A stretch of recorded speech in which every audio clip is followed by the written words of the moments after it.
Ellis, Here. Franson, Here. Bacon, Here. Hodgkin, Here. Hubbard, Here. Lawrence, Here. Mackey, Here. Morrison, Here. Gardini, Here. Fredo, Here. Moore, Here. Taylor, Here. Orr. Here. Thank you.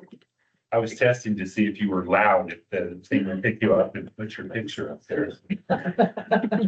All right, so can we, if you can stand for the pledge of allegiance.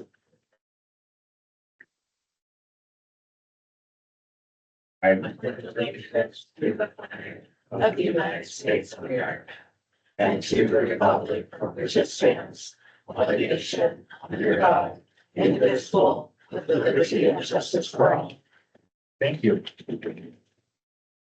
Tonight we are without microphones and speakers, so I asked Becca if she would just walk in front of each of us and yell what we said, but she didn't want to do it. So we're just going to try and talk loud for you.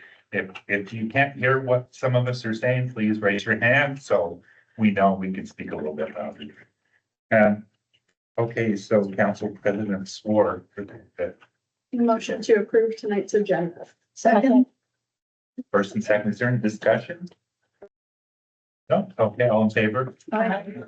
Opposed? It passes.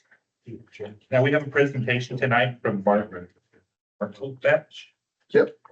From the Westport Golf Links, and invite you to come up to the speaker there. Thank you. Thank you, Mr. Mayor. And hello, council. Appreciate all you folks being here. And is there going to be okay, excellent. Well, I'll get started. I was told I had 15 minutes, so I used a couple of notes to help me get through this, but wanted to kind of introduce you to the project and also introduce you to the team. Project manager, my background, civil engineer and professional wetland scientist, been working in the Northwest for over 2 decades. To my left here is Ryan Day, the CEO of Westport Golf, and then right next to him is retired Colonel Sander Bullock, former colonel of, he was a commander of the Army Corps of Engineers, Seattle District for 4 years, recently retired. And Xander's been helping advise us, given the uniqueness of some of the environmental and also coastal concerns specific to this project. So what I wanted to do is I wanted to introduce you to the Westport Light State Park, and the project is Westport Golf Links, which hopefully most of you guys have heard. I'm here today because there's been an EIS, Environmental Impact Statement, which was published a few weeks ago. The closing date is going to be on May 23rd, but there is the potential that there may be a slightly an extension provided because there is a lot of interest from folks to take a look at this document that took almost 2.5 years to prepare. And we really are here today to get the word out. We're looking for people to comment on the process, what they like, what they don't like. We're really using this as a public tool to help inform the project and come out with the best outcome. Specific to the project, why I'm here in Aberdeen is almost a sister city to the city of Westport. We think that the golf project itself there's a lot of benefits that will translate from Westport here to the city. That includes a boost in tourism. This project, and we can go to the first project, or this project, based on very conservative estimates, will bring an additional 26,000 individuals at a max rate. It's about 500 players per day would potentially come through the city. It creates opportunities for basically the services that the city of Aberdeen have, both with lodging, with food, construction, suppliers. I think that the city will play an important role, not only with the initial construction, but also with the long-term operations for workers, both long-term, short-term, and helping to serve the city and this project. What you see here, actually, go back to the first slide. What you see here is kind of a highlight of a few of the basically the recreation components, the environmental components, and then also the public amenities. And I'll just highlight just a few elements. So the golf course itself is along the perimeter of Westport State Light. Westport State Light. There we go. It was built on a majority of the upland areas, so that's why it's along the perimeter. Uh, and and a majority of the interior areas, which have the more these more intact interdunal wetlands, have been basically left and will be set aside for preservation purposes. The dune trail, it will be left as is. It'll be expanded by 2 feet, and that allows for access from EMS or emergency responders from both the north and the south, so there's better access. We are also looking to improve access to the beach. There's an expanded parking lot. So at the end of Jetty Hole Road, parking has been a problem during the high season.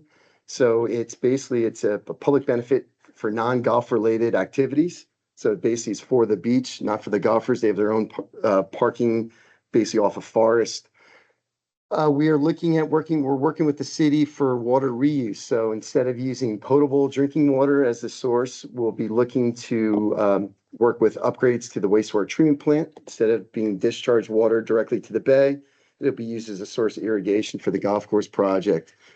We're also using golf as a way of creating fire breaks. There's some concerns with fire, especially with the close proximity of this densely vegetated area against residential areas. So we're looking to, use golf as a catalyst for addressing some of the other issues with the site. Next slide. So we, on our website and also on Washington State Parks website, there was an economic analysis done. And as I said, it was a conservative estimate. At a minimum, there'll be 300 new jobs generated from this project.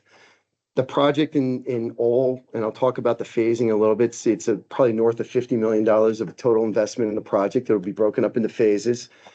Next slide. And there's going to be onwards of about a $30 million economic stimulus annually to the region. So that's Grays Harbor. So that's to a lot of the infrastructure and resources that are here to support that. We'll be seeing that on an annual basis. These models are based on existing golf courses. It's based on Chambers Bay. It's based on Gamble Sand. It's also based on Bandon Dunes that are going to have a similar look and feel and have been very successful projects and happen to also use the same golf course design team as we're using. So, this team has been prepared that is a long track record of success. And we're basically using a model, but making sure it's fit purposely for the city and the maritime culture here. Next slide. So, in this document, a lot of this was existing conditions and analysis. We really needed to study the site. We hired a bunch of different consultants looking at all different aspects. Some of the aspects here involved looking at the issues with fire. So the Regional Fire Authority brought it to our attention that warmer, longer, drier summers, these prevailing onshore winds are creating a big concern. We know that DNR is the responsible party for fires on state properties, but their resources are more than an hour away. That means that the Regional Fire Authority is going to be the first responders. So they've highlighted some of their concerns. Just for your knowledge, we will be dedicating golf staff and resources if necessary to respond to an event. So we're going to use our resources and work with the RFA while the DNR assembles and gets their team to the site. There's been extensive research on looking at how this site has evolved over time. In the 60s and 70s, it was open sand. Over the past few decades, it's been encroaching by a short pine forest, which is advancing westward, and eventually it'll probably become just a solid short pine forest in a no action alternative. It also has lacked a lot of standard maintenance in specific noxious weeds. There's abundant Scotch broom, there's gorse that have along all the trails. You see it along all the roads, and it's making its way into the interior. So we've done extensive mapping. Part of our project or part of our scope is given the resources of the course and the staff is we can then basically put full service into combating both invasives control, addressing fuel wood and removal, and then also creating a more, I guess, diversity of habitats. Next slide. Coastal erosion. Part of the reason why we have the former colonel here is that there have been various studies. One is an AECOM study. It's kind of worst case scenario. This is almost assuming that the South Jetty fully erodes, which will never happen. I mean, the port itself, it exports most of cars from the West Coast. Westport itself is for seafood processing is one of the largest exporters. So given the importance of these resources here, we know that the South Jetty will be maintained by the Corps in the future, but the question is, will the South Beach be maintained? And so we have a very strong argument that with investment of this kind on this course, it pretty much guarantees beach nourishment and a future for South Beach areas. Next slide. So where we are in here, and it's highlighted in progress, is we are right now in this EIS phase. We're also going to be working with the city and state and federal agencies on basically working with submittal of a land use permit application and going through all the standard courses, a typical project, including mitigation, including many different facets. Mitigation is a big one given the environmental assets on the site. Next slide. So this is just a quick snapshot of what the course will look like. It's a Scottish links golf course. What you'll notice that there's no cart path trails. It's walking only. Their carts will be provided for ADA folks that need a cart just to get around the site, but it's much different look than the courses you would see in Florida. It's a course that's allowed to brown out during the summer months. It uses locally sourced fescue grasses. It's very low on the irrigation scale and also low on the fertilizer scale. These grasses thrive in sandy soils. And so this climate here and the site is perfectly suited for this type of golf project. They call it links courses. And they link up so people basically can walk and do a loop in about 4 hours. Next slide. The project right now is proposed in 3 phases. The first phase is the build out of the 18-hole golf course, a driving range, which is on the north end of Jetty Hole Road, and then a short course. And this allows for basically multiple experiences. The golf range is for practice for the beginner or the scratch golfer. The short course is an informal, no shoes, flip-flops, shorts, doesn't matter.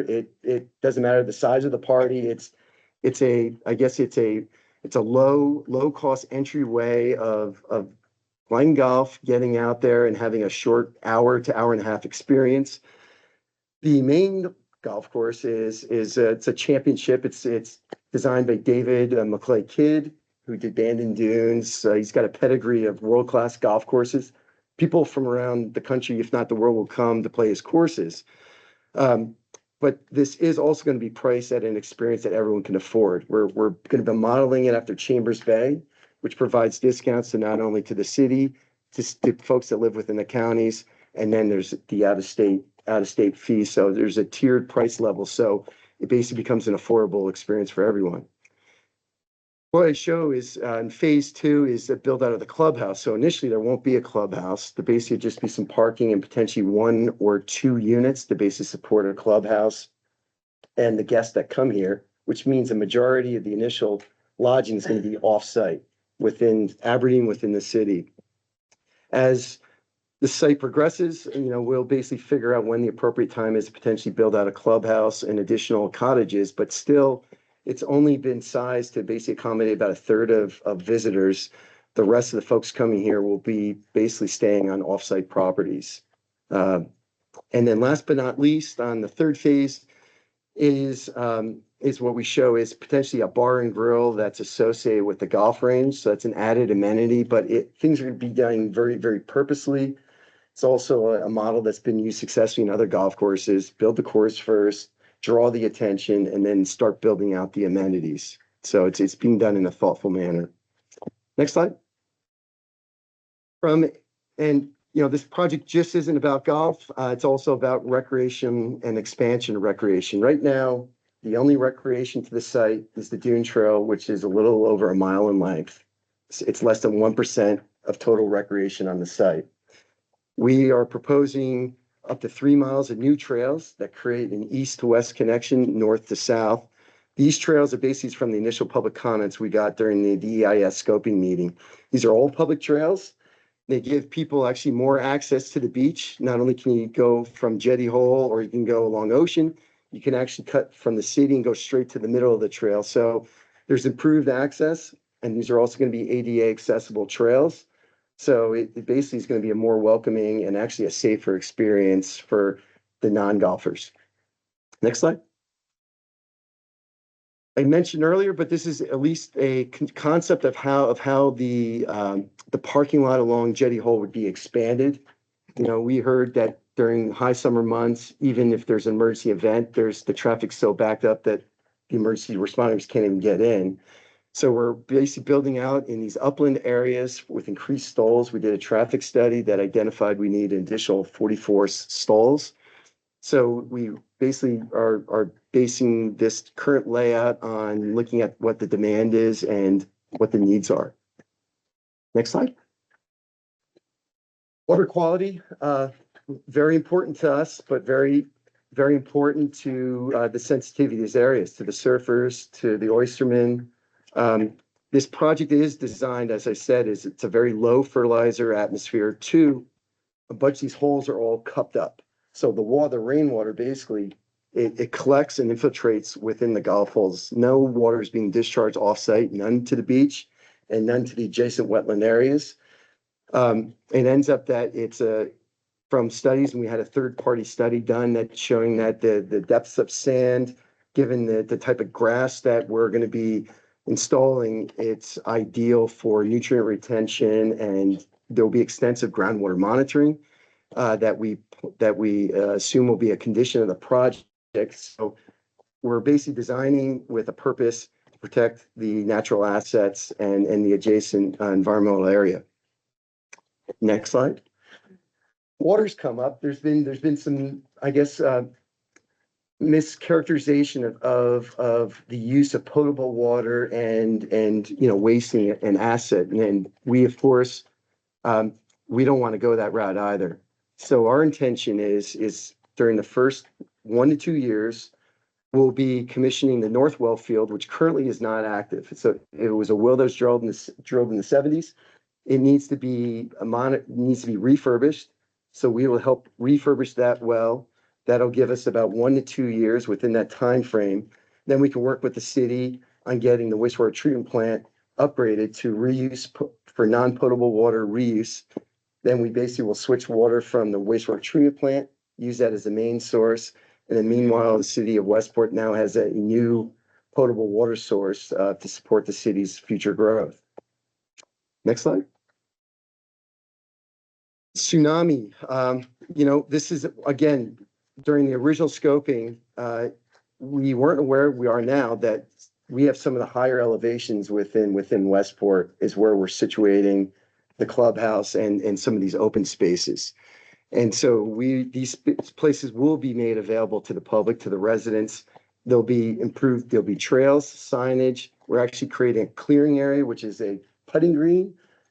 But that also putting green also ends up becoming a tsunami evacuation point. The clubhouse as well will be made open to the public. It's got a second floor.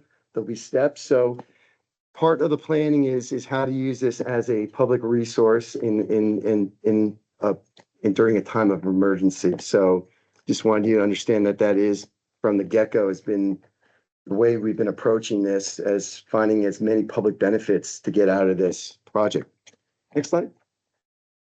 And this is something new, and I've been in conversation with Jill Silver at the 10,000 Year Institute, but we're going to be generating biomass through construction of this project, but we're also in an area that is rich in biomass. And we are in the process of developing a feasibility study for potentially siting and this is not, we're just helping start the process, but we're looking for willing participants that would be interested to be part of a feasibility study for call it a regional biomass campus. So it's taking a lot of the wood waste, organic waste, converting into biochar, which then can be used as a source for refertilizing clear cuts.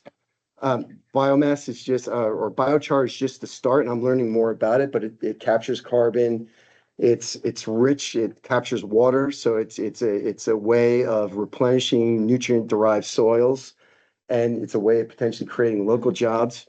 It ends up that Aberdeen is kind of a center point within a 50-mile radius where logistically it makes sense to transport biomass from point A to B within a 50-mile radius. So it's strategically located, and potentially in the future, I'd love to have a conversation with you once we get a little bit more feet on the ground as far as about what these campuses could look like, and then find active participating like stakeholders that would be interested to know more. I wanted to kind of touch on the environmental aspects of this project as well. So this site, over time, interdunal wetlands have formed, which is a natural process. Currently at this site, these natural processes basically cease to exist. The dune trail on the front is a hard point now. So these areas that used to get blown with sand and eroded with sand no longer is happening. And that's why these shore pines are encroaching. We've basically, again, have been able to, we're trying to maximize avoidance, but it's not possible. The project itself needs to have a 18-hole course and a short course in order to encourage overnight stays. That's what makes a destination course that's a few hours away feasible and possible. So with that, there are wetland impacts, and we've kind of come up with a robust mitigation strategy with both on-site and off-site approaches. Next slide. And the first approach is, it's kind of a two-step. There's an area where we're basically going to be using it as an area to borrow sand. So there's not going to be any sand imported on site. We're using all the local sand on site to help raise some of the greens and tee boxes. With that, we're lowering the elevation and actually reverting some of these areas with this encroaching forest into wet meadows, which this area was about 25, 30 years ago. So this actually helps kind of increase wetland diversity. It'll be an area that's managed. It's an area that'll be monitored. And these areas are going to be, when I say managed and monitored, it also means invasive species control. It's not going to look like the hillside over in the yonder that's loaded with Scotch broom, or what portions of that site look like. We'll have 20 to 30 staff that annually will be out there and maintaining this site. And frankly, Parks does not have the resources or the budget to do that. And we will be able to do that.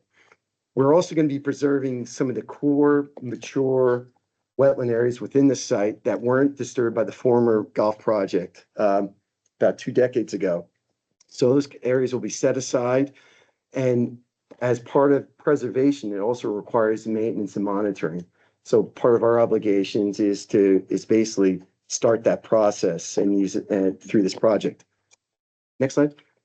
And then last, we do need to go off-site, and we are right now scoping some properties, WDFW properties in the South Bay, where these are old properties that were former floodplains, tidal floodplains that have been cut off by logging roads. So we have developed these concepts of basically rehydrating these floodplain areas. The tribes are in support of this process. It's expanding fish habitat. Our site currently does not have any listed or ESA species. These are areas that are part of it's a high priority type of restoration. So that is the direction we're heading in, as using this project to also benefit some other degraded properties off-site.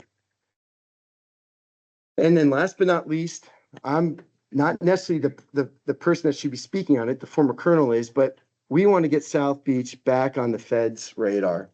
Right now, this project, there was a beach nourishment project that failed to get funded in 2021. There's been new revised rules on what apply to get funding across the finish line. And the big thing is now it's about protection of recreation. It's also about protection of investment on public lands. And this project, no doubt, will get funded and will not only help protect this beach, the city of Westport, but also the residents on South Beach. And that is, and the last slide is, it's about jumpstarting coastal resiliency. The city is not does not have that retreatist mind frame. We don't either. We think that we can balance a sustainable project that has basically as a low, there's almost no impervious surfaces. We're using this as an incubator to help maintain and create the funding for proper management of that property. And then with that come a lot of economic benefits. And we think that the city of Aberdeen will see those benefits. And we are here, if this is something that the city views positively, we would love for you to potentially submit a letter of support and make the city and parks aware that, you guys would support a project like this in your backyard. And it's important for the Parks, the Recreation Commission to understand, who are the supporters, who are stakeholders that want to see a positive project like this in their backyard. So with that, I thank you for your time, and these gentlemen can take any questions.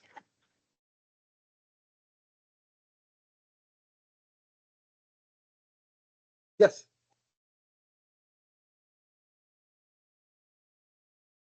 Jobs. Is that for the construction phase or is that ongoing once the course is established? Brian? Yeah, so during construction, the economic impact during construction is roughly 350 jobs during construction. I think it's also $55 million during construction, and then annually post-construction, we're just over 300 jobs, about 30 million a year.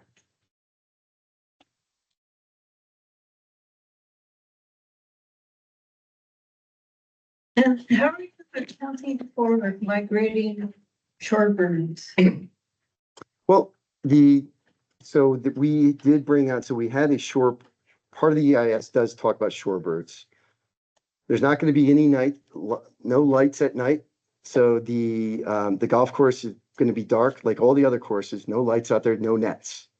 When I say no nets, I also want to let you know that it's being designed as well as these trails and mountings are basically offset. So there's also safety being provided. Chambers Bay has done it perfectly.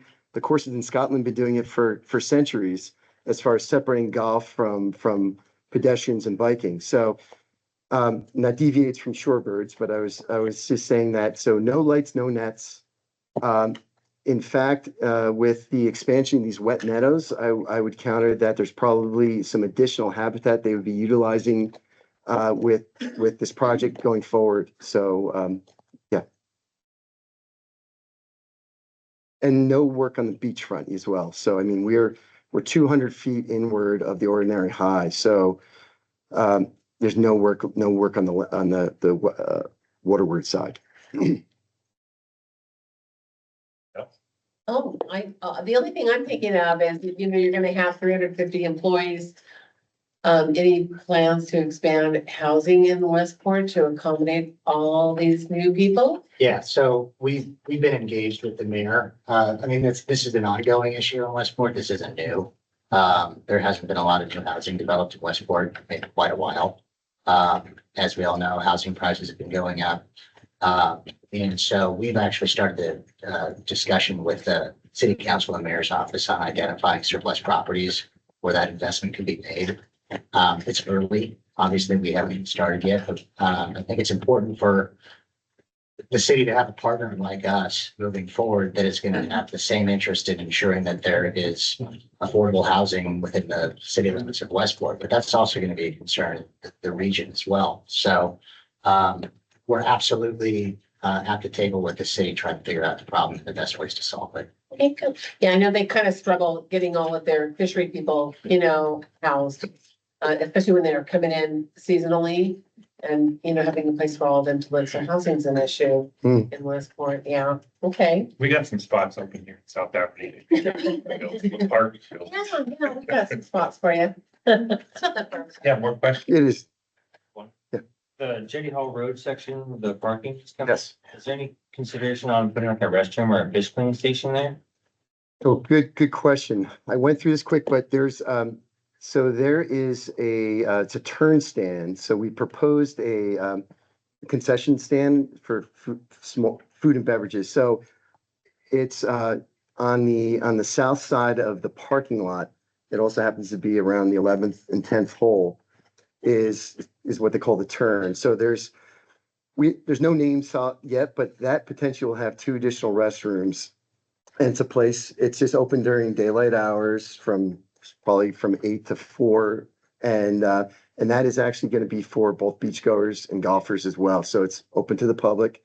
And so that would actually have 2 additional restrooms. A dual use gathering spot, of course, we envision a gathering area, potentially fire pits and that sort of thing. And I believe the state parks has an upgraded, John, don't we have in state parks have a plan? I think they have a plan. They are upgraded. They're upgrading the bathrooms right now. Fish cleaning station. That's not what we've heard before. Those are popular when they come in. No, I mean, you see guys. Fish cleaning quite a bit. Cleansing station, yeah, cleansing station. That's why we need people like you to comment. No, seriously, that's a great point. Part of the pitch is to draw, and I've seen this team take in comments and really try to make improvements at every turn to make this both ecologically integrated with the history and the culture of the region. But, it's not often we hear something new that we hadn't thought of, and that's a great one. Thank you. It would be easy to do, right there. Next is, the plan includes expanded parking, a little more orderly use of J.D. Hall Road. It puts a little concession stand there. It improves the access to the beachhead for the surfers. It does a lot of things that we hadn't thought. It's a good one. You mentioned that there will be 2 tiers of pricing. Basically a pricing tier for locals and then one for out of town folks. I'm sure you've done your market research, and I'm just wondering which locals will be able to play golf here, given the rates that you're considering. Can you give us an idea of what the? Yeah, so for instance, Chambers Bay is the model that's owned by, it's a municipally. What's it? No, Kemper runs it. The county owns The it. county owns it. Mhm. So county residents get a preferred rate, and it's usually about 30 or 40% of what the out of town rate is. We have not settled in on an absolute rate yet, and those things change over time, but it's multi-tiered. I mean, we'll have opportunities for junior golfers, and there's the first tee program, and there's, I forget the name of the other junior program out there, where juniors can play 9 holes for as little as $5. And projects like this, we really want to encourage a lot of junior golf. And I know this college here has a pretty robust golf program that we're looking forward to helping host events, and that team as well. I'm sure that they would enjoy having a world-class facility to come play and practice at. So we really encourage, and plus, not only on the main golf course, but the short course too is a very affordable price point that we encourage the general public to get involved in, but it's a significantly lower rate. Those are in the $40, $60 range. And it's something that you can do in an hour, hour and a half without, spending your whole day playing golf. I'm not a golfer, so to clarify I've never played around golf in my life. Clarify for the non-golfers, there's 3 golf programs. There's a top golf type experience over on the place by J.D. Hall Road. There's hey, I only have an hour or so, I'm gonna do the 3 holes. You play 3 holes and you play through, and so those are kind of more affordable. And then there's the whole link style. I'm gonna walk the whole course, no cards. On a link style course, you're gonna walk the whole 18 holes. That's a longer commitment. But then just like Chambers Bay, there are those golf programs, and if you go to Chambers Bay on any Saturday, that's not everything that's going on there. There's, the public can walk through, picnic, hang out, bird watch. I mean, there's all that goes on in the park area, but not on the greens, and there's a little bit of segregation. Yeah, it's also worth adding, as a walking course, there's a pretty robust caddy program, which is a great opportunity for both full-time, part-time students to earn significant caddying. Some of you may have heard of these caddy scholarship funds, and those opportunities. Those are young people for 3 or 4 years can caddy and earn $100,000 scholarships, and those are awarded all over the country. We're a big supporter of that. In fact, the Evans Scholarship Fund has written letters of support for our project. It's a significant employment opportunity. I'm concerned about the prospect of having state land sold or leased long-term to a private entity. And what that then allows for down the road. Will ownership potentially transfer to some mega golf course owner? I don't see that as a possibility. I mean, there's a couple things to kind of address with that, because that's a, if you use the term loaded question, but there's a lot to take in with that. We look at this as, we got our proposal of putting in golf as an economic catalyst to address a lot of issues and needs, both environmentally and economically in Westport. I think we all can see that there are significant issues just from a fire risk danger, from a public accessibility, outdoor recreation, environmental preservation, and also the economic inputs that certainly in Westport, the region can benefit from. But what we haven't really talked about is the no action alternative. What do we get with the no action alternative? Well, we don't get federal beach nourishment, and that we didn't really mention that beach nourishment not only extends to the South Beach, it would extend further north up past ocean shores in the interior portions of the harbor, and it's significant.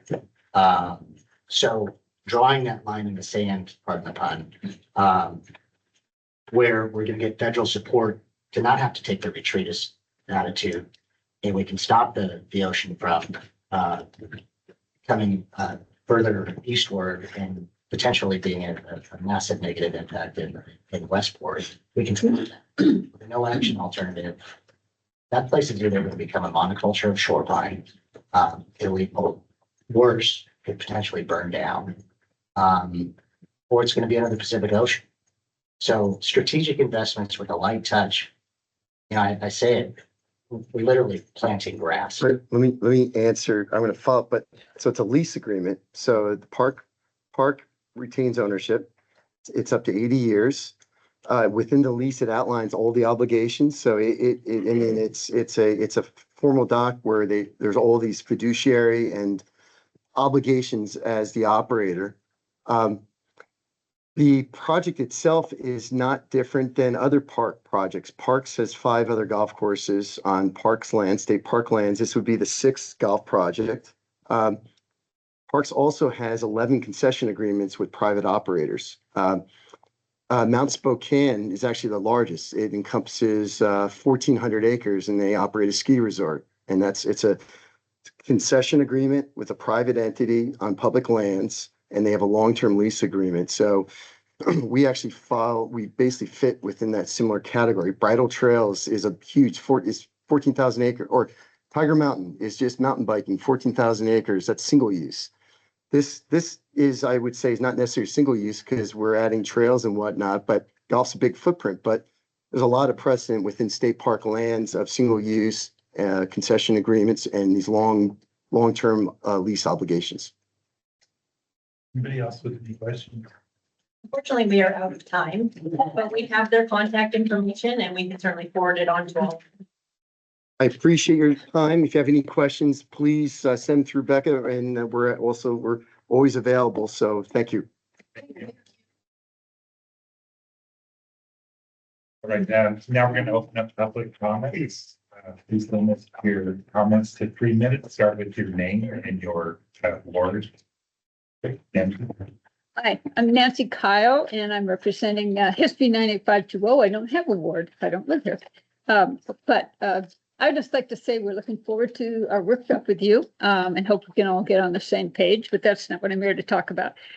Maybe some of you remember that we were selected as one of 8 groups to be of volunteer museums, 100 around the state. And so it's called the Volunteer Learning Program. It's operated by the Washington State Historical Society, and 3 of us have been doing that for about 9 months now, a couple hours a month. And yesterday, the state sent 2 representatives down here to give us a one-on-one training and to bring us things that they thought we should have, everybody should have. So they brought us this really fantastic, high-tech, scanner, the latest technology. They brought us an emergency kit in case we ever have another one. We hope we don't. But, then they brought us these sensors that monitor temperature and humidity, and they send the results to our president's phone so she can watch how things go during the day up and down. And they say that it's not so important what the humidity and temperature is, but they don't want to see variation. It's really bad for your artifacts. So she'll be watching that. And the timing of that was perfect because the state just recently, about 2 weeks ago, brought back all of the photographs that they've had that they rescued from the fire.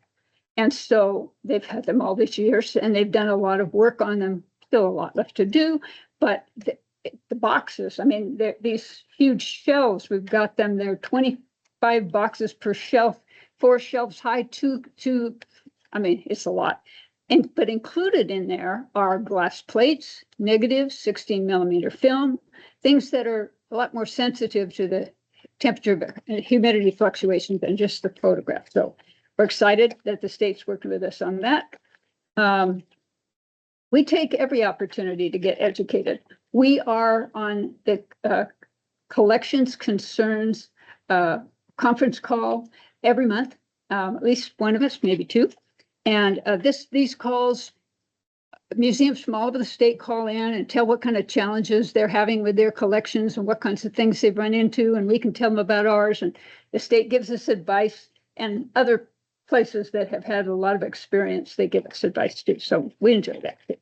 So we've been at this for a long time now. We've got a lot more to do, but we just want you to know that we still love it. And we want to do everything we can to preserve the artifacts and the history of the area. Thank you.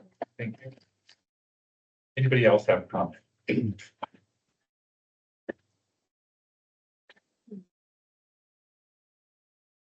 My name's Crystal Tiedemann. I am in Ward 6, I believe. And 9 months ago, we had a complaint, took it to DJ Cox. I don't know what he did. I don't know how he did it. I don't care how he did it. But I do want to say he did a fabulous job at getting the young teenagers that want to dress to calm way down. We've had no issues and no complaints. So if he's here, I wanted to say thank you. We'll tell him, thank you. Any other public comments? Okay.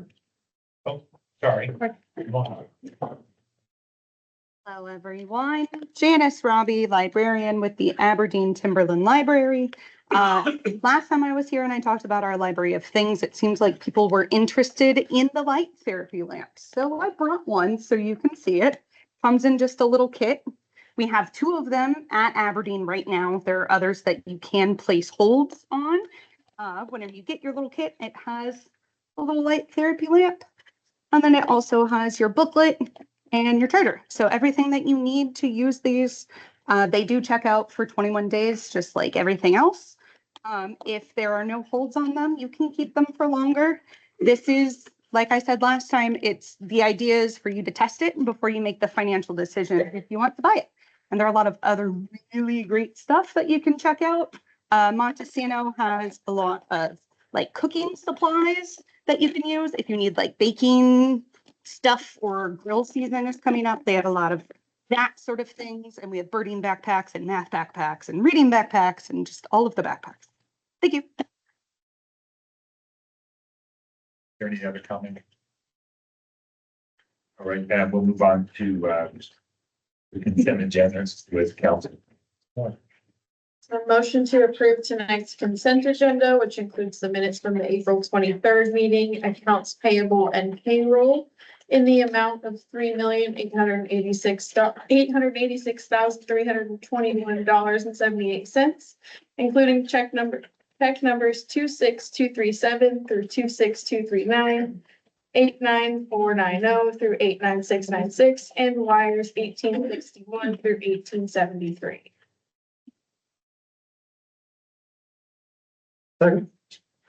Been a first and a second. Is there any discussion? No, all in favor? Aye. Opposed? Motion carries. All right, have a really short mayor's report today. Thank you.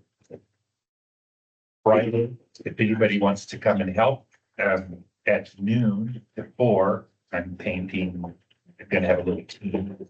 We're gonna be painting the council chambers at City Hall. Hopefully by the end of this month, we'll have our council chambers back. We'll have our elevator going, and we have the chambers. You guys are welcome to bring cardboard and come upstairs. Cardboard helps you get back down. But by the end of the month, so if anybody wants to come volunteer, I'll have paintbrushes and I also already have a couple volunteers, so I'm really happy about that.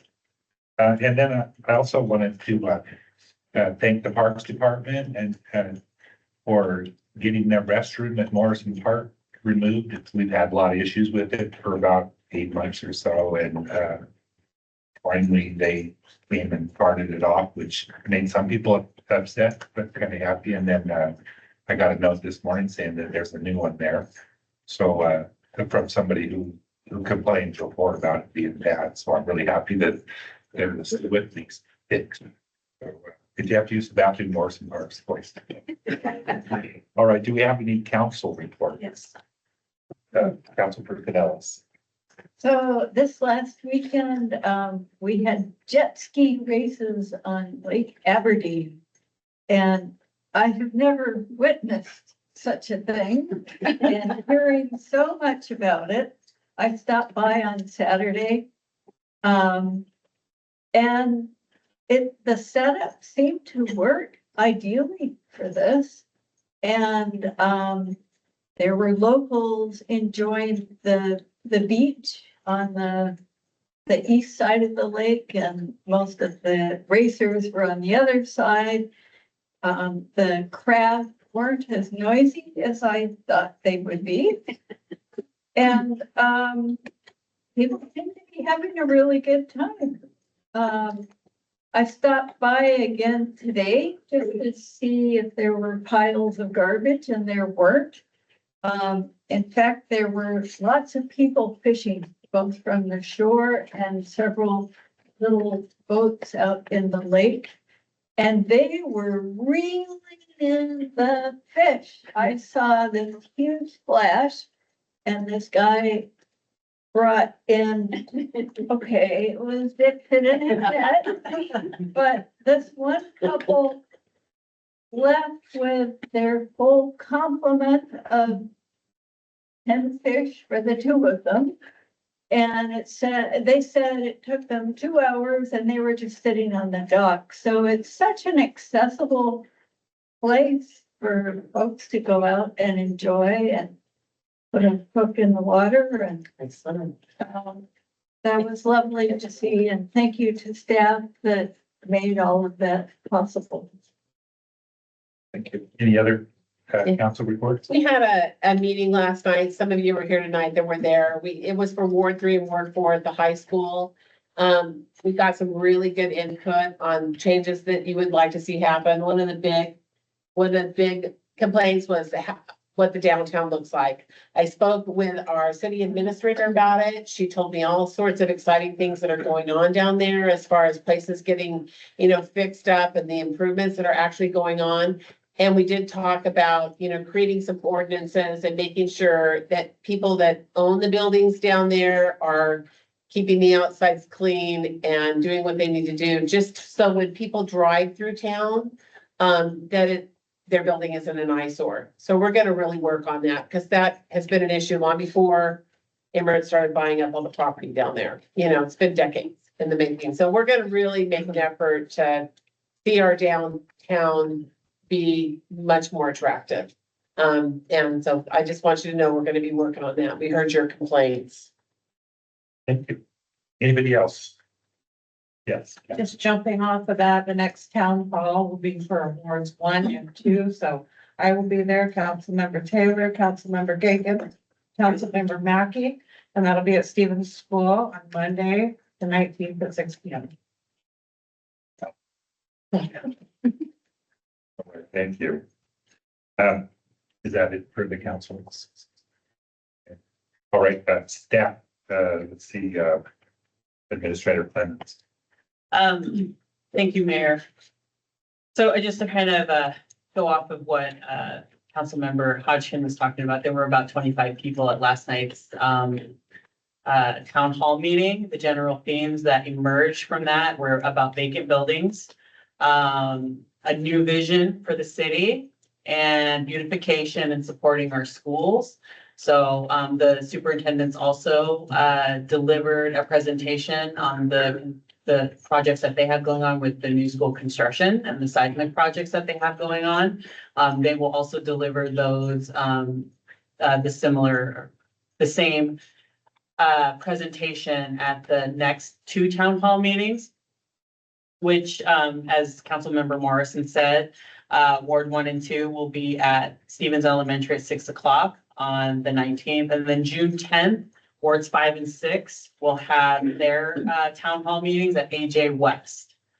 So if you need any more information, you can send people, or if you know anyone that needs any more information, you can send them over to me. The format was pretty simple. We just did the presentation with the superintendents and then allowed the council members to introduce themselves. So it's going to be a simple format and allows you more time to just engage with your constituents.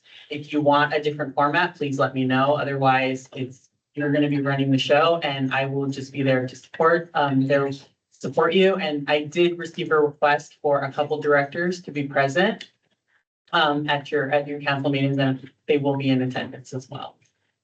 The museum discussion, I did send out a doodle poll to all of you. It looks like May 22nd is the finalized date that will go out. That will be from 6 to 8 p.m. I will send a calendar invite so that you all have it on your calendars.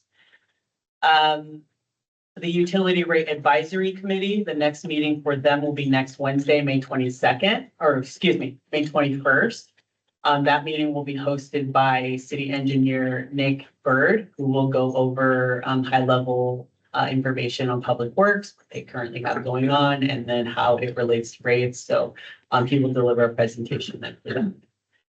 And then just for I met with the Stafford Creek Superintendent, or as some of you may know, or commonly known as wardens. Her name is Karen Arnold.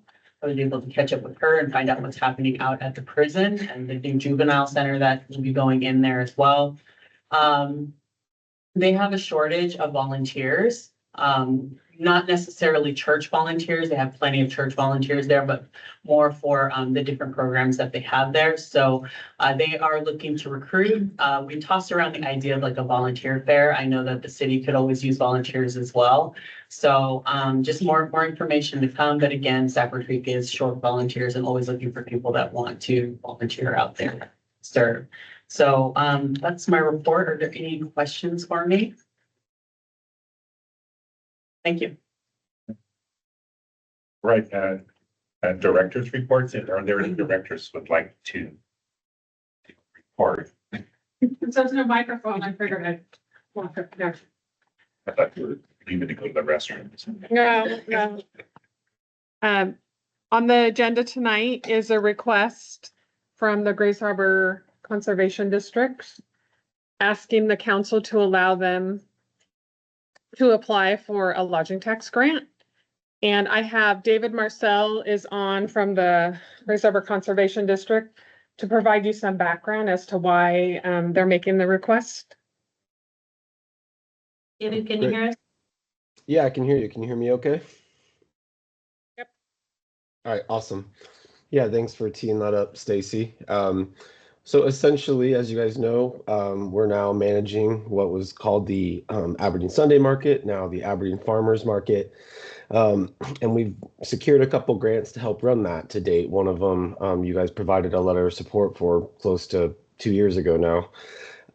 But those grants are through the Washington State Department of Agriculture and then the National Association of Conservation Districts. And the real purpose behind that funding or eligible activities, I will say, was to connect locally produced produce with locals in our community, and also being sure that we can provide that produce to people with EBT and SNAP benefits. That's the real core of why the funding was provided to the district. So we made a plan for the year of what we wanted to offer at the market in addition to fresh produce, and a theme was to keep the music and entertainment that we have. So essentially, at this point, we have a good plan in place. We're just running up a wall against our funding's eligible activities. Again, being food centric through the Department of Agriculture, there's not any funding for us to be able to pull out of our grant now that we have to, pay musicians, entertainment, or frankly, the staff time to coordinate those things. We did have essentially music donated all of last market. It was one musician primarily that would show up, which was great. But we're trying to diversify who we have and work with more than one of our local musicians, because obviously Aberdeen has a couple. So with that said, Stacy has some details up here as well. But yeah, I'll pause for now if you guys have any questions. It's pretty straightforward. So in last year's budget for the lodging tax fund, we budgeted to expend $90,000, but we only spent $54,000. So that gave us a carryover of about $36,000. The lodging tax fund currently has a fund balance of about $316,000 in it.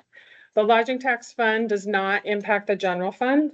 That fund receives money from the lodging tax. And that money can only be used according to state law, which is to provide grants for tourism-related projects.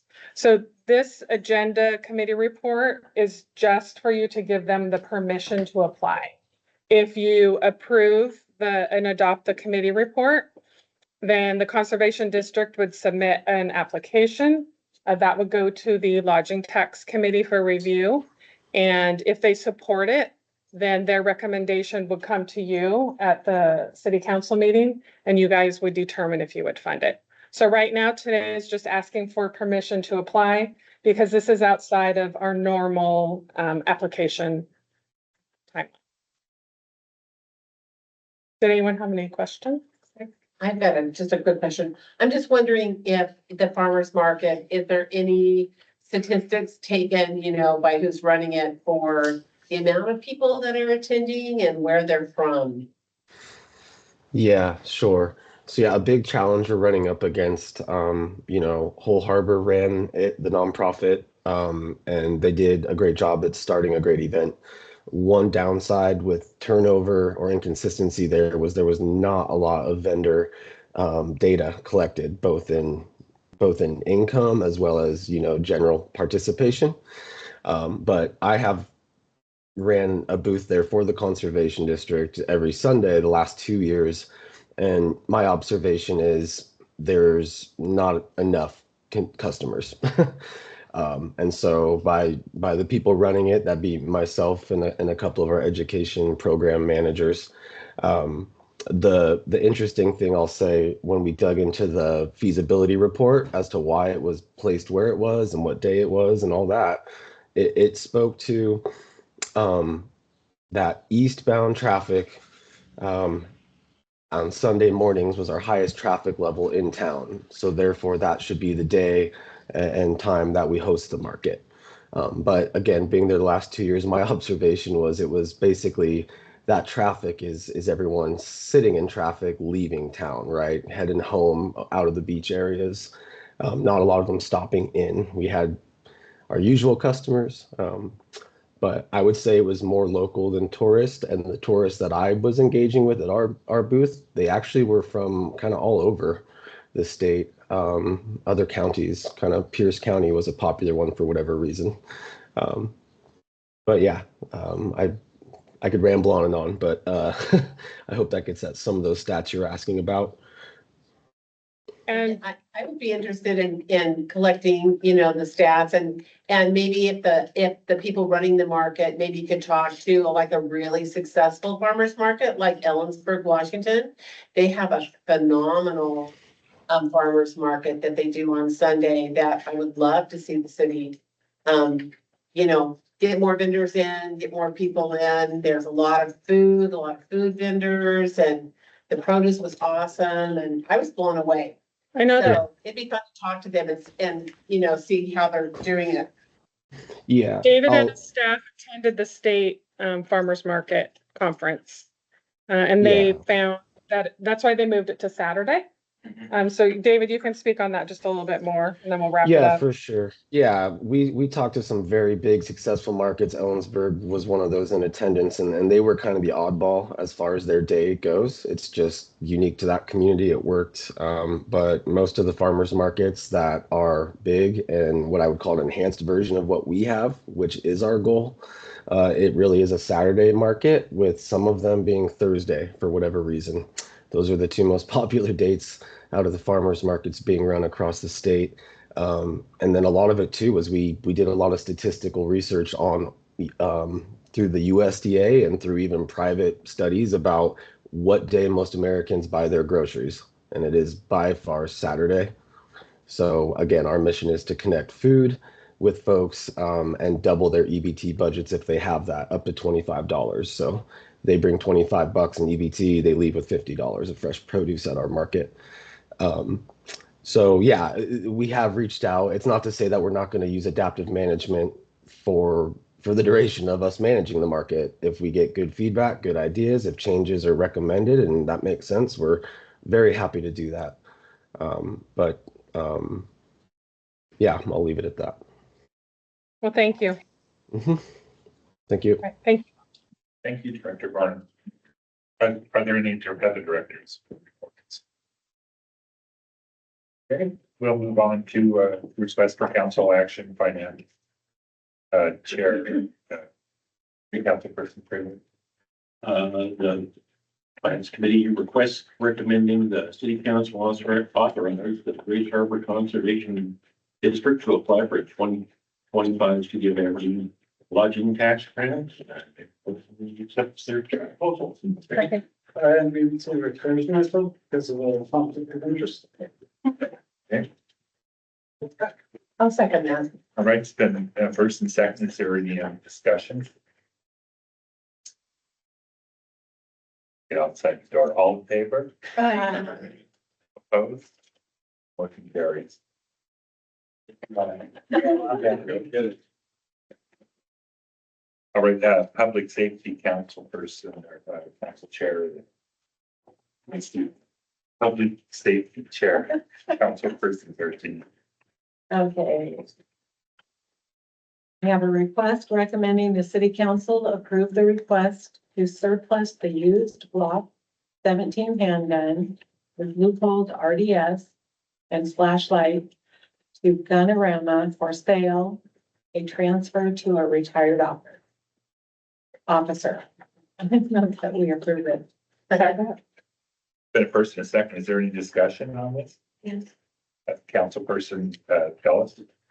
I would just like to comment to my fellow council members that I think there are too many guns out in our community. And I'll be voting no on this just out of principle. Any other discussion?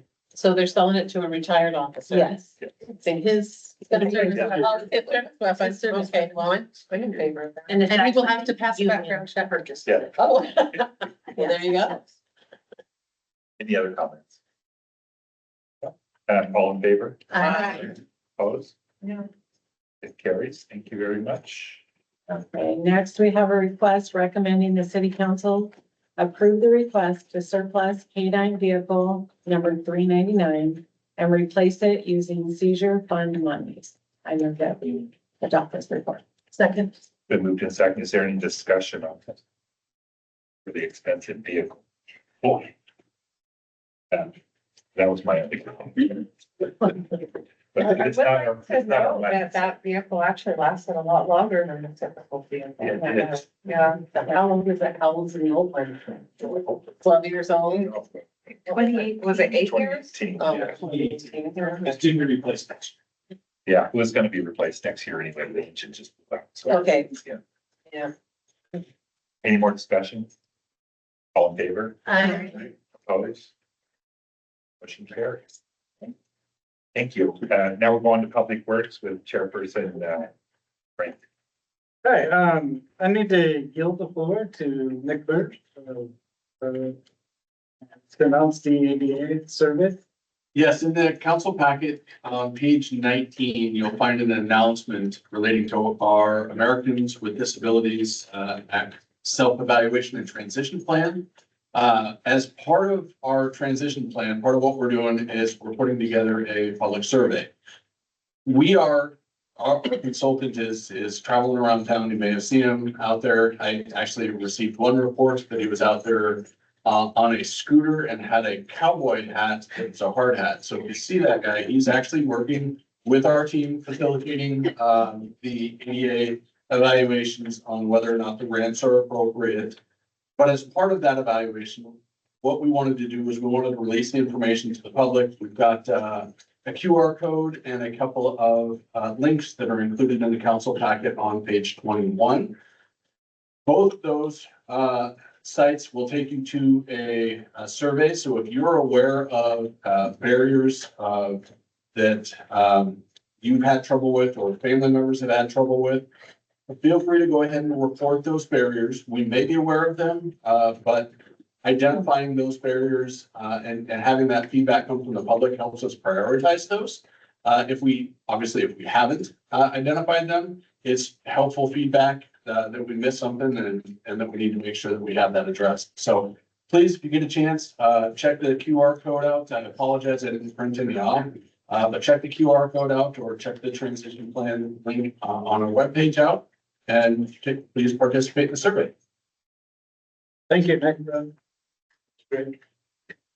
We have two items on today's agenda. We've got a report and a resolution. First, it's a request recommending the city council authorize the mayor to execute amendment 2 to Grays and Osborne Task Order 8 for the critical WWTP, which is the wastewater treatment plant improvements project. I move that we accept this. Second. Moved in second. Is there any discussion? This is to have a archaeologist on site to make sure there's nothing there of cultural significance because the old mill site. Okay. It's part of SEBA. Yes. I did get some questions about this week and I know the answer, but just for the benefit of the public, this is mandated by the state, correct? Yeah. Thank you. Any other questions? All in favor? Opposed? Motion carries. Okay, then we have a resolution setting the date for a public hearing on the revised and extended 6-year transportation improvement plan, including proposed amendments to those streets for which arterial street fund and federal funds, if available, will be expended for the years 2026 through 2031. Move that we set the date. 28th. Second. Is there any discussion? Yeah. Personnel? At the town hall yesterday, I mentioned the 6-year TIP. That this is a wonderful opportunity for the public to weigh in on projects that should be on the list or comment on projects that are on the list. And it's well worth a look at. I know one of my proposed projects, putting sidewalk on B Street up at the north end. It's on there. At one point it was scheduled for 26. Now it's scheduled out for 28. But hopefully that means if we were to get money beforehand, that could go forward even sooner. Yeah. Any other discussion? All in favor? Carries. This will be resolution 2025-07. Thank you. All right, special agenda items, Council President Swartz. Yes, under reports, we have two tonight. First, we have a request recommending the city council authorize the deaccession of the listed items from the museum collection. I move we adopt this report. Second. Any discussion? All in favor? Next, under reports, we have a request recommending the city council approve $15,000 of council discretionary funds to be used to continue the micro grant program. I move we adopt this report. Second. Is there any discussion? I just want to say, I think that's a great program our city's implemented. I think it's causing small improvements in our downtown, but they're noticeable improvements. It's just moving us, each little micro grant is one step closer to having a pretty nice looking downtown. And this round of micro grants will have a higher on what they're allowed to apply for. So some of those businesses that are looking to refurbish their marbles, fronts on their businesses, things like that, get new signage will be applicable here as opposed to just security or updating other things. Council President Ford, could we kind of, focus on those people who are wanting to improve the look of the buildings downtown?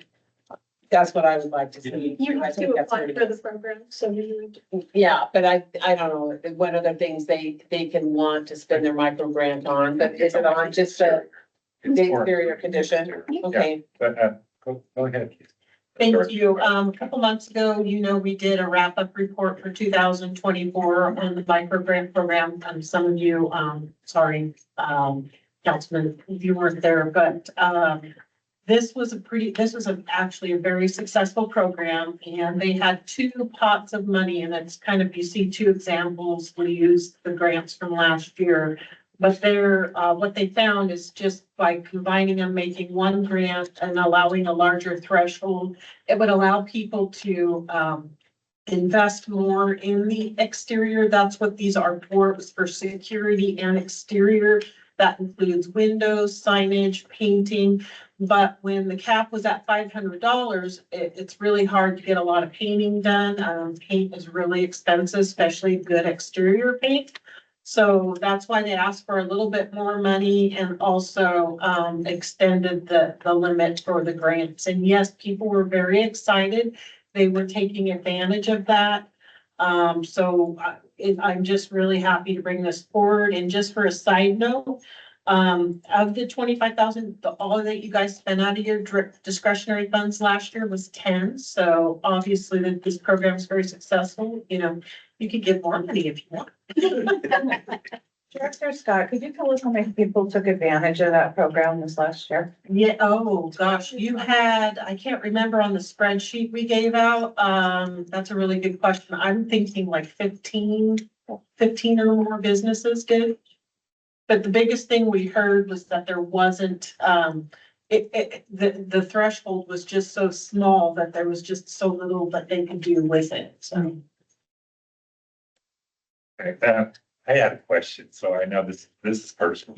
So I have a business downtown and I want to apply for one of those grants for a security system for our building. Would I be disqualified for applying because I'm there? It's done through them, is it still, when we give them the money to administer it? I don't know. Maybe we could talk offline. It seems like I remember somebody from last year doing some sort of little boat thing inside that was the hot dog place. Yep. And they had like a little boat thing going on for a day inside their business. Yeah, they didn't want to, at the time, if you remember, we were still struggling with some of what we were dealing with downtown, and they didn't want it outside. So yes, we did do that for the. Yes, and it was just a one-day thing or something. The boat's still there. The boat's still there, Oh, yeah. and it's inside. Okay. Yeah. All right, any more comments, discussion? All in favor? Opposed?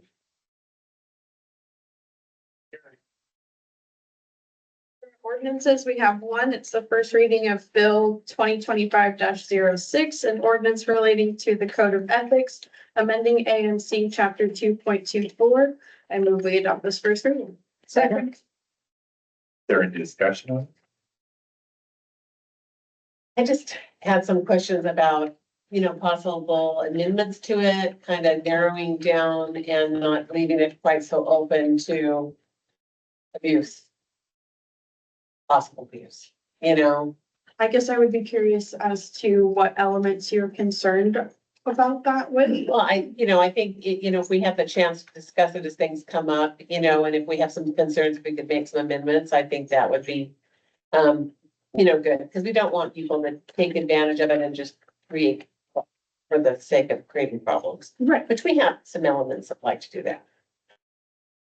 I mean, with it being an amendment to the code, I think anyone would be able to present changes that they would like to see.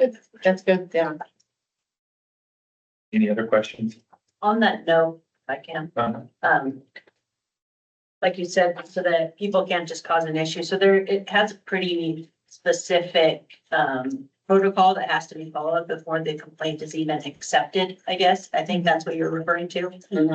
So it has to, say somebody submits a complaint, it goes through a process that ensures that it meets the required guidelines. It can't just be, I don't like the color they wore because it offends me. It has to be something very specific to the guidelines of the code. And before it's even accepted as a complaint that moves forward in the process, it has to meet those. So it can't just be a general, I don't like this person kind of complaint. Okay, good. Yeah. Thank you. Any more? My only concern with it would be trying to negate biases. Like when a report does come through and it is approved, when it goes to the committee, it should go through, it's a Jane Doe or John Doe, like redacted name. So there's a biased decision made whether there's no bad blood or anything. Good point. Affect the situation. Especially if it's not a common knowledge situation, and it's not public yet. It really, I think it sway the hand of justice in a more balanced way. So that would be an amendment to what we have going on right now. Is that what you're saying? I think that'd be more in-house editing than specific to the Okay. code. It could even, maybe it could be part of when the committee's formed and how they approach the situations where we could implement that. Yeah. That's something I came up with after it's already been finished, something I came up with just the way of how it would be enacted and how we would use it and the problems that could come up. And one thing I came up with is that we would either have to extradite it to another council for consideration or redact the names. And that would, and then it would be a whole, you'd have to be honest with yourself when you were to do the situation. You have to maybe recuse yourself from the situation and have a second committee member come in if you do know the situation or what's happening. That way it just stays more positive and neutral. I think it's an easy change to make, but for some peace of mind, the way that committee's comprised is one council member, one alternate council member, and 2 public members. Is the committee gonna be formed for each situation or would that be a static committee? Who's that committee? It's called a. As it reads, the council members will be appointed in January with the committee assignments. Like you'd be appointed as your term to sit on the ethics committee should an issue arise. I'd almost like it too, to where the 2 members at large would be like more of a jury selection where it's someone different every time. Probably be the race. Treated as a judiciary process. Yeah. Well, back to saying, I suspect it's not gonna happen. No, but it did, it was like something where it'd be more automatic versus having to go, who was on that committee from 7 years ago. That instead of having to form a new committee. That's Is it in there, does it state how those 2 were selected? they're appointed by the mayor. Okay, good. I don't like this one. Those are great Members of because the I think public. that keeps it more equitable. You know, it'd be kind of nice if we had like a list of people who would be interested in serving on Yes, this. And then we just reach in the hat and pick one. That was another idea I had. It was kind of off the cuff and not very professional, but it was a great idea that I had. We could do a magic hat type of situation with the names. We actually just that at length in the meetings, the concern that we had with doing any sort of randomized generation of who would serve on the committee if something would arise is the timely manner that we wanted to resolve something in. you have 3 working adults that need to meet within a 2-week period. It's not always something that can happen. And what kind of action would be taken? And that's also what I'm interested in. You know, I know when I wasn't on the council, you know, if I reached out to a council member and I didn't hear back from them, you know, and I kept reaching out, calling and leaving messages and I wasn't hearing back from them. Is that something that, you know, would then go through this process of making a complaint? And then do we reach out to the council member and say, hey, can you improve in this area? Can you make sure you're checking your message and reach back out? What kind of action will be taken? What action taken by the committee would be an advisory committee, so they would come back to us with their report on the. As far as a council member not responding, I don't think that falls under the ethics code directly. So what things are you kind of thinking of when it comes to ethics issues? It's all in that. Yeah. Yeah, I kind of read it, but I just kind of want a general idea of issues maybe we've dealt with in the past. You know, I haven't there been things that we've dealt with in the past that we need an ethics code for. Yes, well, we had a council member who was accused of a felony. Well, And without this in place, our hands were tied as far as being able to replace that person. So that was one. Well, just not just kind of, you know, when you're in jail and you're. No. No. Until he's convicted. Yeah, so, yeah. Okay. Then you can't be present if you're in jail. So anybody with concerns, can this be altered? Even if we okay this reading, then, We're only on the first reading, I understand. I'm gonna make some changes. so we're not setting it in stone. So, is there any more discussion? All in favor? Opposed? Yeah, it's very.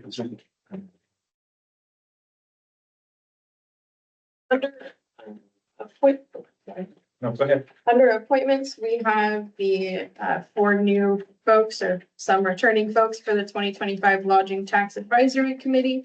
We have Bobby McCracken, Lee Bacon, Navpreet Soroya, and Jackie Elsos. I move that we adopt these appointments. Is there any discussion?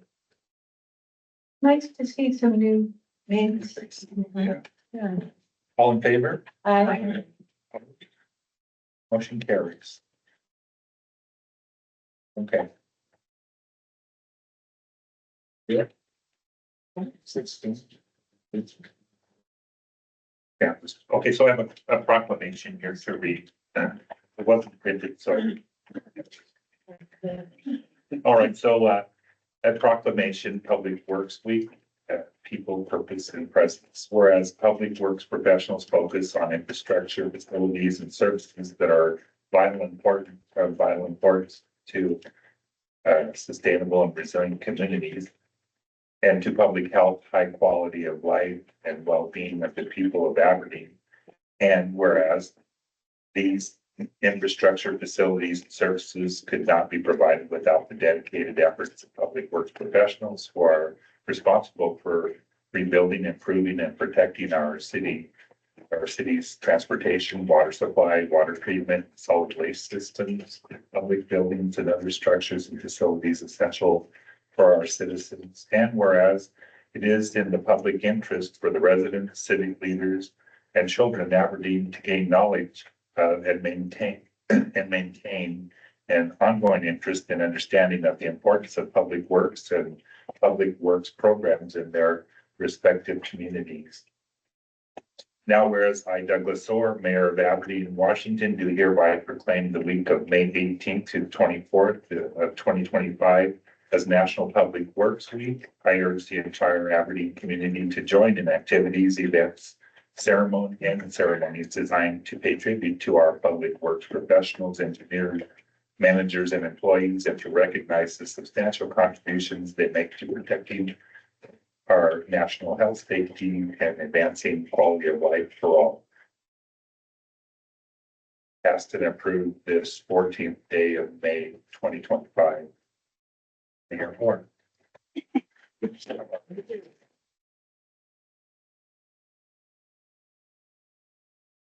Embarrass our public works. I was trying to get Stand that up so we can see who they are.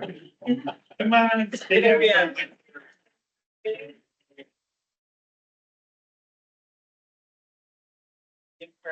our civil engineer, our city engineer. I would like to make a motion to accept the proclamation. Second, okay, any discussion? I just want to say I went to 2 award ceremonies that our public works departments already have received out of our area, so they're kicking butt. Thank you. All in favor? Aye. Opposed? Thank you. Carries. All right, now we're going to go back to public comments and just before, if you have any comments, keep them civil. Got 3 minutes. Start off with your name and your ward. Hello. Hi. So I wanted to give some thank yous and appreciations. Could And you I- start off with your name? Oh, April. I forgot you guys don't know me. Ward 3. April by, Ward 3. I wanted to give some appreciations and acknowledgements to always Stacy and her crew, the police station and their crew, the volunteer people, the volunteer ladies that drive the white car. Appreciation to them. Volunteer police. Yes, yes. I had to contact Stacy, the president and some council members and sent a video of a dog that was at the park that bolted across the street from the park, from the Frisbee park to my residence in front of my house. A lady was walking her husky. This dog attacked her and the dog. And you see in the video that I sent you guys, her turning around, trying to get away from the dog. She had a taser. She's fighting to get the taser out, to zap it, to scare the dog. After fighting with the dog, and she got the taser out and zapped it, the dog went bolting back, almost got hit by a car, coming to the lady that it was attacking. And when it left, it almost got hit by a car because it was not on a leash. So I am requesting that we have a leash law. And the animal control lady needs to patrol or doesn't need to patrol. I suggest that maybe she should patrol a little bit more. Being that I am right across the street from the park, I see a lot of dogs that are not on a leash. This could have been way worse. This could have been a child that was being attacked. This dog was very aggressive. It took her quite a long time to get that dog off her. And she was an older lady. Now I'm 61. I can handle myself. What if this was an older person, an elder walking their dogs? A lot, Liz can tell. Other people that have seen people walking their dogs, this could have been way worse. It could have been way worse. So if we can get more contact with animal control, telling people that their dogs need to be on a leash so something doesn't tragically happen.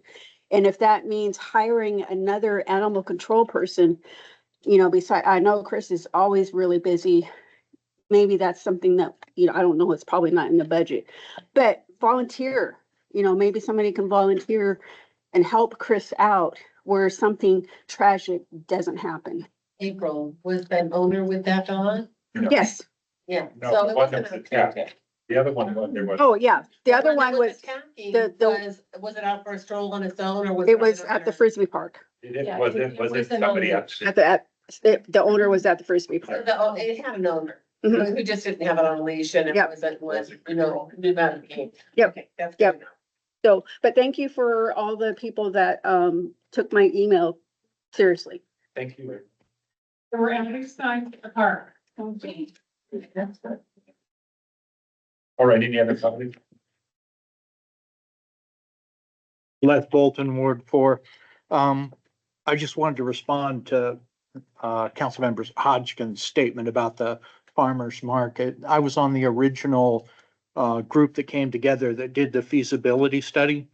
And looking at large population farmers markets is not, you're not looking at apples and apples. And we looked around and we found the most successful model for a farmer's market was the Astoria Farmers Market, similar community size. And we contacted them and had multiple discussions. And what they told us was for the first 5 to 7 years, don't quit. It can be depressing. You can have miserable summers. Things don't work. But if you look at them today, 25 years later, it's multiple blocks long. It's highly successful. They were an overnight success, and it only took them 25 years. So when you look at our farmers market, you know, it's the people that are trying to put it together, they're trying to bring together 10, 15 micro businesses. And micro businesses, you start and you have a good year, and then the next year you don't. And then you decide in the third year, I don't want to do that anymore. And so you kind of have this constant change going on. So don't lose faith. Okay. I just want to put that out there. You know, be realistic about who we are and what we're trying to accomplish, and really staying the course and supporting the market, getting as many people down there as you can. That's the trick. Thanks. Thank you. All right, anything for the good of the order? Oh, wait a minute. One more comment. I always do the fun one first and then the world is ending one at the end. Hi, Janice Robbie, librarian, Aberdeen Timberland Library, Ward 4. I know I've previously talked about urging everyone to call your state senators and all legislature about IMLS funding. We received an email from Sarah White, the youth services consultant for the state of Washington. IMLS grants to state funding has been reinstated. Now, what that means, there are still a lot of unknowns. Hopefully this means that they will have support for the state library through the end of September 2025, as well as all of the federally funded librarian positions until September 30th. However, what that means is since they have already paused or canceled a number of programs, there has already been irreparable damage this year to a lot of the things that they were already planning. Now, for a little bit more sad news, not sure if everyone looked into the budget that was sent to Governor Ferguson at the end of the legislative session, but that budget did not include any of the $6.7 million funding for the state library, meaning state workers won't be able to keep their jobs. The federal workers will until the end of September 30th. Nothing for state library whatsoever. I know I talked last time, but just a friendly reminder, when people, we get a lot of people at Aberdeen coming in looking for genealogical, I can never say that word, research. We actually had a group of people come from, where were they? Somewhere way in Europe. And I found their grandfather in some of our records. If that doesn't happen, I have two choices: to either send them to the Polson Museum or to the state library. I help them book time with the state librarians to help them do their research. That's also where we send our newspapers. We have newspapers dating back to the 1820s at Aberdeen right now, and I take them over there to digitize them. That is an ongoing project that we've been working with. We're also working with the state library to digitize all of the Aberdeen High School yearbooks and get those on the rural history site on the state of Washington, which would be one of the many things that could potentially be cut if the legislature doesn't have any money for the state library budget. So again, I implore everyone, call the governor. He has until next Tuesday, the 20th, to approve or veto. Thanks. Anyway, everybody listening at home too. Thank you.